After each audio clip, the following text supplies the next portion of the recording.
You'll arrive at the said time, Yeah. but your hosts are 3 hours late. The host of the show. The host of the event. So forget about the performance. The host is late by 3 hours or more. Exactly. Timing. We're in Zambia. What is the problem with keeping time? At one point, these ladies walked in when everything was cleaned. We're even having our tea and coffee. As in set already, dismantled and packed away. I think the French have got a minimum of 10 minutes to wait. Just because the photos afterwards look good, it doesn't mean the event went well. Hello and welcome to the second episode of Zed101 podcast. As you know already, on the Zed101 podcast, we discuss all things Zambia. I don't need to reintroduce the topic, but I'm going to tell you that I'm with a very beautiful lady, my friend, my partner in crime, Malama Tanya Fuchs. Darling, hello. Hi. Welcome. How are you? You're good. How are you? Oh, good. I'm hot. You're hot. We had rain and now it's hot. Let me do what you did last week. Of course you're hot. Oh, oh God. You say all the right things. Yes, I'm trying. I don't want to mess you up while we're on air, So today we thought we should continue on what's happening, what's trending in Lusaka. The other week, we had the Stanbic Music Festival. And the week before that, we had the Lusaka July in September. You had to emphasize in September. Yes, birth month and all. But the reason why I want us to talk about this is because we should discuss the issue relating to event management in Zambia. What's your take? You've attended a few. So I think I'll be a little bit fairer than I would have been 2 years ago when we first started discussing doing this podcast. Yes. Right? I've been impressed at some of the final outcomes of events in terms of like sponsors. People, the companies that are sponsoring events, not all events, but sponsors of events, decoration of events. The footage after the events. People shine on photos in Zambia. But the actual you'll arrive at the said time. But your hosts are 3 hours late. And I'm just like, what is this? The host of the show. The host of the event. So forget about the performance. The host is late by 3 hours or more. Exactly. Okay. And I don't understand why Zambians can't pre-plan, right? Yeah. I know what my week is looking like. Am I going to attend the event this weekend or possibly next weekend? I plan my life 2 to 3 weeks in advance. So here's the thing. How do you feel about closing ticket sales 2 days before the event? If you've sold tickets, that's fine. If you haven't sold it, it's a waste of time. Because it might also cut out the panic buying. No, you can't do that. I think the problem here is, like, people will say, we didn't even know the event was on. So they start blaming you, the event organizers, that you did not advertise it properly. Exactly. When it's been all over the show. Yeah, and one of the things that we've tried is we did early bird tickets. Yes. Right? I remember that. By, 3 weeks before, it's 100 kwacha. And then each week it goes up by 50 kwacha or whatever. And even on the day, I would do even more expensive tickets. Yep. And people still show up on the day. And I'm like, okay, well, fine. Okay. But it makes it really difficult to plan because I don't know, for our event, we have a capacity of like 70. I don't know if I'm going to have 12 people or 70 people. Yeah. Because if you bought the tickets in advance, at least I would have prepped. But on the day, I'm buying food and I'm getting ticket orders. And I'm like, okay, so I was aiming for 20 tickets, but actually it's going to be 50 tickets. So you it have to makes it change the really food difficult. orders and everything. It does make it difficult. I wouldn't have had this insight prior to when we talked about this before. So, but I still feel the concept, and no shade at Peter here, but timing. We're in Zambia. What is the problem with keeping time? Well, Peter's sweating in the corner. there is this thing of, and I really hate it. Zambian time. Yes. You plan events, you plan to go to an event with your friends, and you're ready, and they're like, we can't go there early. There'll be no people. And you're like, I'm not going for the people. Right. I'm going for the event itself. Us. Exactly. If I'm there on time, the event starts on time. Exactly. Now the issue is we can't start the event every people. I think the French have got a minimum of 10 minutes to wait. Right. Yeah. Before They've got starting. they've got that 10-minute gap. Yeah, yeah. Anything beyond that, they start. Exactly. German's the same. Yeah. It starts at 10. We start at 10:02. Yeah. If you're not there, that's your business. I remember when we were running Alliance Française, we would start on time. And you would have certain guests coming after the show. Oh my God. So at one point, these ladies walked in when everything had been cleaned. We're even having our teas and coffees. As in sets already, dismantled and packed away. Why are you even there? I had an event on Thursday. Uh-huh. And I had guests who came afterwards just for the food and the alcohol. But that aside, what do you think about... Yeah? Yes, go ahead. Back to the original question. Yes. So when you look at the kind of events we're having now, do you think we're up to standard now, or we still have a lot of work to do? And also, I think you can relate that to the pricing of these things. There are small wins, right? And like I said to you, just because the photos afterwards look good, it doesn't mean the event went well. And there's so many events like... I know there's quite a few different people. Who's the gentleman who sold out the football?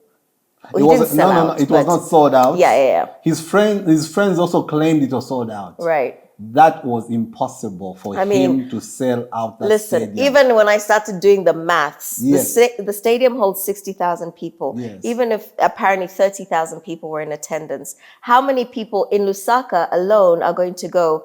It's not going to be in the 1,000, 10,000 category. So he would have needed at least every province to have had someone come from every province, because it wasn't necessarily outside of Lusaka that people were coming, right? It was all internal.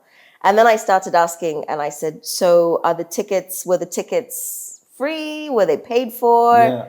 Apparently in the end, I mean, I'm not throwing shade, but apparently in the end, you have to get to just giving free tickets. The stadium was not sold out, but they wanted it to seem as if the stadium was sold out, which was really bad, because selling out a ticket is not cheap as well for you, the artist. Guys in SA have tried that, and it's cost them quite a bit. In what sense? If you sold out, how is it costing There's you? a lot of investment you have to do in selling the event itself, as opposed to just saying, Malama is going to be performing here, and since you like her, just buy the tickets. No, it's very difficult. But what I want us to focus on now is events like the July in September event. What's your take on that? Listen, for the past 3 years, I've been meaning to attend that goddamn event. And every year, I have missed it for whatever reason. And this year, I'd had to go back to the UK with the appendectomy. Yes. So I had every intention of going this year. I was going to be a Copa queen. I wanted to be in Copa. But sadly, I missed it again. But I give them credit for keeping this event going. It has a socialite status to it. Mm-hmm. And, we don't have socialites in this country. It's kind of a self-imposed... The term is loosely used. Exactly. Yes. Whereas in the UK, because you come from certain families, that's what makes you a socialite. In Zambia, there's a very strong misunderstanding of the word socialites and the word mogul. Mm-hmm. They want to throw it up there, but I'm like, Jesus, please. We're a Christian nation, please. Don't make me go there, But yeah, carry on. So I like that they've kept this thing going. I personally don't understand Lusaka July in September. And as I understand also, they're not, it's now just become this like, hey, dress up and come to our event. I'm kind of like, that's so shallow. Before it was supposed to be the polo, in the UK, you go to racehorse games or whatever they're called, tournaments. They're not tournaments, whatever they're called. It's a polo match. Polo match. And, you dress up because you're supposed to be the wealthy people, yes. And then you sit and you've got your big hat and you're supposed to look grand and famous. Yes. But here, you dress like a hoe, you dress like, a carpet. That lovely young lady last year who had this strange carpet thing in purple. Okay. Which is great. I think, look, creativity I love. Sensible. I don't mind. I don't mind the creativity. It has to be sensible. No, even like non-sensible. All of it changes fashion. It moves fashion in a direction. Yeah. So I think they've It lost. was bland. They've lost the real essence of what it's supposed to be trying to achieve. And I know, I believe it was copied from the South Africa's, Durban in July. Yes. And it's supposed to be part of the race course thing that's happening. So even this year, I don't believe that there was no polo event. It was just dressing up, Mariama Tebeto, and take photos. And that's it. And it's like, well, where's the real substance? I think that's the bit that's lacking. And it's like, oh, just because some other artists from abroad have come, that makes it even more special. And I feel like, no, the essence of an event really needs to be curated a little bit more. And the events are lacking that. I went to their picnic. Was it Picnic in the Park? What was it called that they... I don't know. Their names really mix me up. Right. So in the UK, you have Picnic in the Park. Okay. But this one, it was Picnic something. But it wasn't a picnic. We were sitting at tables, and they were all lovely tables, and we were all sitting. A picnic, you sit on the rug, you've got your little baskets, you're opening your bottles, your cucumber and egg sandwiches, very English. None of that. So if you want to do an event, do it right. That's what you're saying. Ideally. You can go and copy an event. Yeah. Try to get the basics in. 100%. Isn't it? Yeah. Yes. Yeah. So would you like them to revert to the July event in July, like before? Yeah. Because for me, it doesn't make sense to have this event in September. But they've kind of, dug down and they've said, no, it's now Lusaka July in September. They can have it. But the thing is, sometimes when you want to copy something, try to make it good. Yeah, rename it then. Call it something else in September. But I don't know why it could move back to July. I don't understand. I don't know. I think they moved because of COVID and whatnot. No, but when COVID was done. Post-COVID. Why have we not moved? I have another event you might want to weigh in on. The Stanbic Music Festival. Ah, yes. Yeah. That's grown. I think they've grown really well over the years. But this one was quite interesting. This one was quite interesting. Yes. What was interesting about it? I think it's good to see that it's going from strength to strength. But there was a bit of hoo-ha with what's our Sheppy. Yeah. So he very last minute pulled out, and there was no real explanation. There was apologies from Stanbic, apologies from him, but nobody confirming what exactly we're apologizing for. Yeah. So yeah, the rumors were rife. The one I heard that he had been invited to the Congo. He'd been paid more money to go perform in the Congo. So he said, hey, Stanbic, peace, I'm out. And he went, took more money. And I don't know if it's true. But yeah, in essence, it's kind of like at the very last minute, as an artist, should you be canceling? Artist management, contractual issues. The contract he had with Stanbic, did it give him the leverage to just pull out like that? Okay, what's the relationship now with Stanbic Bank? There's going to be some fallout from it, like as an artist. I don't know what artist management is like in Zambia. That's probably another topic we could do. Yeah. But it felt like an individual's decision. This is not like a management decision. Management would insist to the artist, there's no way you're leaving this. We're contractually in an agreement here with Stanbic. There's no way you can pull out. So whatever happened was emotional. Feels like it. They pissed him off. Feels like it. But like I said, apparently the rumor is he was earning 30,000 from the Congo. And I was like, Stanbic maybe gave him $5,000. So he just said, take your 5,000, Stanbic. Event management in Zambia. Yeah. We could dwell on this for a very long time. But I think it's also mixed, like you said, with the issue relating to artist management. If you have a strong professional management team behind you, a lot of this nonsense that happens will not be happening. Same thing happens with you are the event manager, the event organizer. You are the hosts as well. You want to come 3 hours late. What the heck is that nonsense? It doesn't make sense. No, it really doesn't. Yeah, so if we can't do events, let's not do them. Let's not copy and try to imitate things we can't really execute. Well, no, I don't agree. Right? There is copying, but then there's also how can I say, a version of something. You'll never get it right because you were not the person who did the first event, right? If I copied Lusaka, July, Cape Town, Durban, July, I couldn't replicate it exactly because I'm not on the team or the committee that organizes it. Yeah. And if anything, call it something totally different. Do your version. You know, it's like buying a franchise. If you're buying a McDonald's franchise, McDonald's insist and stipulate how a burger is made, the posters that you have. You're not allowed to have different posters in your McDonald's. The M has to always be the same M. They sell you the M that you're going to use. You can't just say, I'm going to even go and get my own M for McDonald's, right? So things are stipulated. You must replicate precisely. If you can't replicate, then don't call it that. Yeah.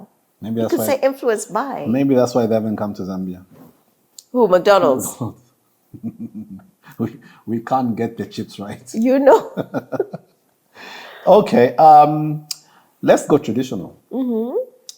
Let's talk about Ukwanga ceremony. Look at how much joy it gives you. Is there a personal connect there? We have so many ceremonies in Zambia. Currently. The prominent ones, of course, I'll start with the one I know the most. Okay. We have one that is a must-go show, and that's... Kwamboka? No. Yeah, Kwamboka, yes, but I'm bringing it closer. Our cousins from the east. Nchwala. Okay. Nchwala is quite big. It's easy. It's become popular, hasn't it? Yeah. I mean, the organizers do quite a bit of a job on that. And then there's Kwamboka. So basically, the top three are these ones. But then you've got Umutomboko, which is really good, from Wapula. Now there's the Ukwanga ceremony. Yeah. Yes. How was it organized? How was it? It's an event, remember?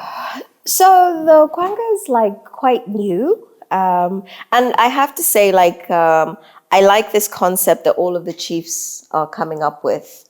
Let's create an event and we're going to celebrate something on a yearly basis. Yeah. What they're trying to do is get their own local people to attend, and they're trying to bring in, you know, who has left us as our people, let them come back and support us. And so I attended the Kwanga last year as the first time. My uncle is Chief Mwansakombe, and there's three main chiefs with the Kwanga ceremony. And so because he's one of the chiefs, that's why we went. Otherwise... So more of a princess? I'm even more than a princess, babe. Okay. Okay. I'm even in line for the throne, okay? But that's another story. There's stuff to talk about here, man. Okay. So we went for the Kwanga. And last year, and it was really great to see it happen, but we were just like, dear God, the disorganization. And so this year, I decided I'd be on the committee. I put myself forward. So I was on the committee, but I wasn't that active because I wanted to watch. There's this concept of like, if you get too involved with something, you end, I mean, I've done so many of these events where I involve myself too much and suddenly you're the linchpin of the whole thing taking place. And I was like, no, this one I'm watching. I want to watch how they organize it, see what the outcome is. And no shade to the people. It's great to have a bunch of people wanting to organize these events, but we didn't start working on it literally till the very end. Like a year is practically passed and then it's like, oh shit, we've got an event in 3 months. Let's start organizing it. And one of the things that irritated me the most, it was in the last week. We had a meeting every week, 3 hours meeting. And I'm the one organizing the Zoom links. Me, 8 o'clock, you know me, 9 o'clock, I'm asleep. And 8 o'clock, they want a meeting. And I'm just like, whoa. But long story short, what actually was the real kicker was because HH agreed to come.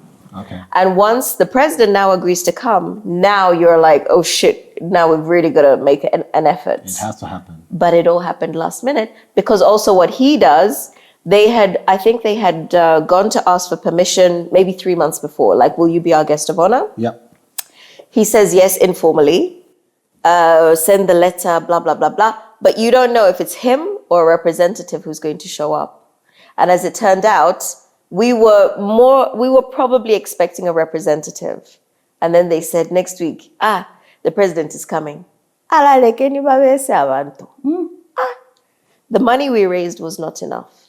Now we're trying to work out how we're going to pay for everything. Now the other one chiefs around. Because the president is coming. In fact, send the bus. We've got 400 people that want to come. And you're like, you weren't even on the list. And now we have to accommodate you. So there was a lot of last minute, literal, like same thing we were saying earlier. Lastminute.com. Then we start doing things. The toilets that were built, oh my dear God. You're just like, anyway. So my point is more that I love that the different chiefs are starting to do this. Yep. I think it's great. It's allowing, for example, I would love to go to the other ceremonies and see how they're doing theirs. Yeah. I like this new one that also started, which is they had a bunch of, they're doing like a cow market. The farmers, I don't know if it's HH's people. They're all showing off their cows. This side. Yeah, they're all showing off their cows, and then they've got this concept of this is where UNIP came together and they had meetings there. So they've kind of taken their story and pulled this together. Have you heard the Kwanga ceremony story? What's the story? So the chiefs have to jump in the boat. Kind of we are water people. So they jump in the boat and then they have to go across to this island. And at the island, they do a ceremony. We don't know what goes on there because, it's a private ceremony. Okay. And then they do whatever it is to the gods. And then the gods answer the question. And the question is, should we hold the Kwanga ceremony? And the gods say yes. But you've got no money. Go ahead anyway. But also, the gods have never said no. So, what? So they just come, permission is granted. Okay. Kayo Kwanga, I think it's supposed to be like around the Kwanga, so the basis of like having fun and dancing and so on. So yeah, it's been very interesting to see all of this come together. But it's a fun, frivolous little story that we have. But I like the idea of taking advantage of the whole independence thing. And yeah. What I'd like to know also is, it touches on tourism. Okay, so did you fly this time or you drove? If you drove, I'd like to know how your experience was. I didn't go. Well, I didn't go to the Kwanga. Oh, you didn't go? Last year you went? I went last year. This year I went because we've got our school there. Yes. So we've got this school with 150, let me plug it. We've got this school there with 150 pupils that we built in Sumbu village. Yeah. And so we went to check on it. We went to monitor how the teachers are doing, how the school's operating and so on. So that was the prime reason for going. My mum had to go back because they were off to the US. So we weren't able to stay the following week for the Kwanga. So that's how I ended up. Oh, that's why you came back already. Yeah. So, Princess, what's your traditional name now that you're a princess? And no, they give these praise names. When I get to my cousin and I argue about who's going to be the chief. Doesn't it go according to age? No, it's dependent. So because we're is it matriarchal? Yeah. So depending on who's birthed and then the children, whatever. Anyway, either way, apparently my cousin and I are potential for the throne. So he was like, I'll be chief. I said, no, my friend. But it's all good fun, Shaka sorted out his brother. He's like, oh, hell no. Daddy died. Okay, listen, so my cousin better watch out. I buy his mossy for him. One day there'll be something in there. It'll be laced mossy. All right. We still are going through some challenges, some drama. So, in the spirit of keeping up with Ifyawupua, what are we going to talk about? I mean, it's always the same story, isn't it? Our day electricity situation. What did we come across that we found quite amusing? I sent you a text, which I found on, I think it was shared in one of my groups. I don't have it right now, but... we can put it on the screen. Do we have it? Yeah. Okay. But we'll put it on the screen after. Yeah. So this text was like, do I have it? Let me see. It was so funny. The guys were basically taking the piss out of the fact that it's cloudy now. So, the gods have decided, Okay, let's take a step back. So we were on Twitter. And on Twitter, of course, everybody has their accounts. So the lovely Zesco has their account. Oh, yes. Darkening the nation. Zesco's Twitter is something like brightening the nation. Yes. And so there's a parody account. And this guy is called Zesco Darkening the Nation. But the point is, Zesco's always making their excuses. No, because no. And then the president was like, get solar power. Solar power is the next way to go. I'm really setting this up for you. You better find this quickly. I'm going to find it. But the beauty is that when people complain about what we're going through with this power nonsense, the president was addressing a crowd in somewhere in Ndola, I don't know, Kitwe. And guess what happened? Power cut. Kaboom. Boom. He just started his speech. Yes. Eh? So here's your guy. Yes. So, attention solar users. Due to excessive use of solar panels, the sun needs to carry out emergency load shedding using cloud cover. As the sun's load shedding consultant, we're excited to announce the solar load shedding schedule. And then he puts the different groups. But basically, we had the rains last week. Yep. And then we got overcast. So the idea is like, okay, 1 minute you're telling us rely on solar. Yep. Next minute, how can we rely on solar when there's not enough sun?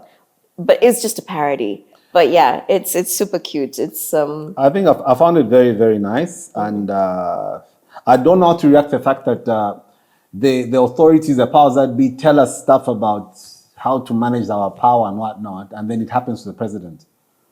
And they have the audacity, I'm going to pull it up, I have it.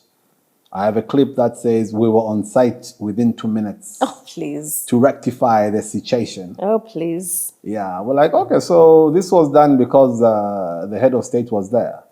That's what's happening regarding the keeping up with the... Peter's keeping you in check here today. Oh. Peter is telling both of us. He's giving you in Because check. when he was like 10 minutes, you're like... Who starts topics? Go. Anyways, relating to the end of the topic regarding event management, one of the things that has come up is do not politicize ceremonies. Do not politicize... But can I challenge that? Do not politicize traditional ceremonies because it gets people to be in conflict with one another. I would like to challenge that. So I have an issue whether it's politicizing or religionizing it, right? So at the school in Mansa when we went, my mum was also, she had an event at the same time, which is a religious event, something that she does. So some of the pastors, reverends, whatever they are, were still around. So the idea was we'd invited the parents and the school children, and then we were going to sit at the front and we were introducing ourselves to the school. Next thing I know, the people who are part of the religious side of, what my parents are doing, are sitting at the front row with us. And I'm like, who are these people? What do they have to do with the school? So they put themselves at the front. They're not talking. But now they want to be center of attention. Center stage. So I don't necessarily think it's like giving them power. It's like they get this, they want to be seen and be known, So I get irritated in that sense, but I think Zambia has a habit of glorifying people. Pantunwa pastor, pantunwa reverend, So we're giving these people that power. I do agree, but there was nothing wrong with them being really chucked off. Especially people who don't help in the work. No, but they're the worst. They are literally the worst. Sangwapo. There's a term that you guys use now. I can't even remember it. Someone told me about it. Oh, I can't think of it. There's a term. And I think the same with the politics side of things. It's because it gives people a status. So if I'm a political party member, and then I put myself at the front, I'm letting you know I have a status. That's all it's about. Yes. I'm getting a call from your daughter. She's like, I'm gonna holler at you on podcast recording.